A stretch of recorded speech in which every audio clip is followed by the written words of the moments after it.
April 15, 2017, marked the day when two adventurers delved into the depths of Sa Piqueta cave in Mallorca.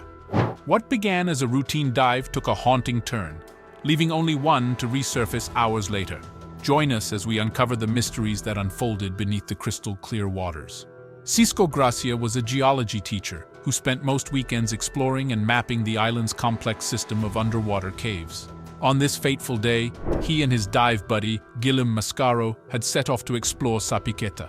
They swam underwater for an hour to reach their destination, and while Gracia spent time collecting rock samples, Mascaro swam off to chart a nearby chamber. After an hour of exploration, Xisco signaled to Gillam that it was time to go, but they encountered a silt-out on their way back. Even though their visibility had now turned to zero real quick, Xisco and Gillam didn't panic, relying on the guide rope to lead them to the mouth of the cave. To their horror, they soon found that the guideline had either broken or slipped. With their air running out, a dangerous reality emerged. Their initial air and emergency reserves were nearly depleted. Gracia recalled hearing about an air pocket nearby, a lifeline they desperately needed. In a cramped chamber, they were faced with an unthinkable choice. Staying inside the chamber and waiting to be found meant certain death, but their dwindling air supply could sustain only one person. At the end, they decided Gracia, more experienced with cave air, would stay. Mascaro, leaner and quicker, would venture for help. Guided by a rough map, Mascaro embarked on his risky mission, reluctantly leaving Xisco behind.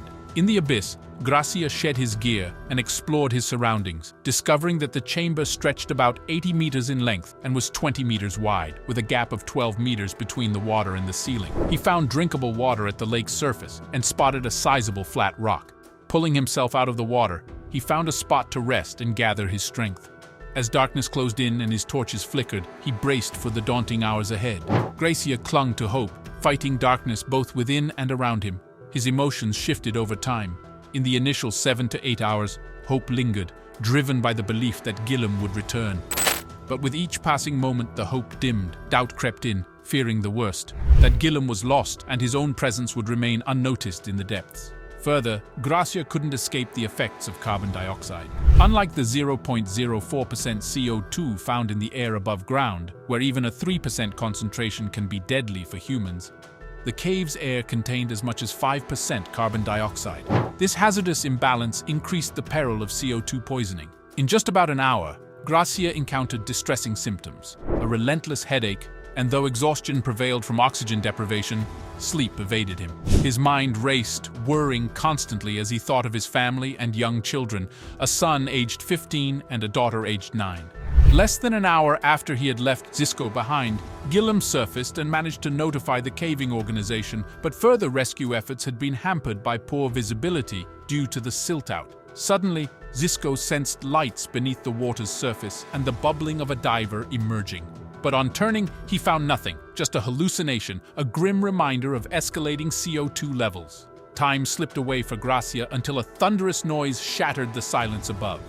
Yet, just as abruptly, the noise ceased, dismissed as another hallucination by Xisco.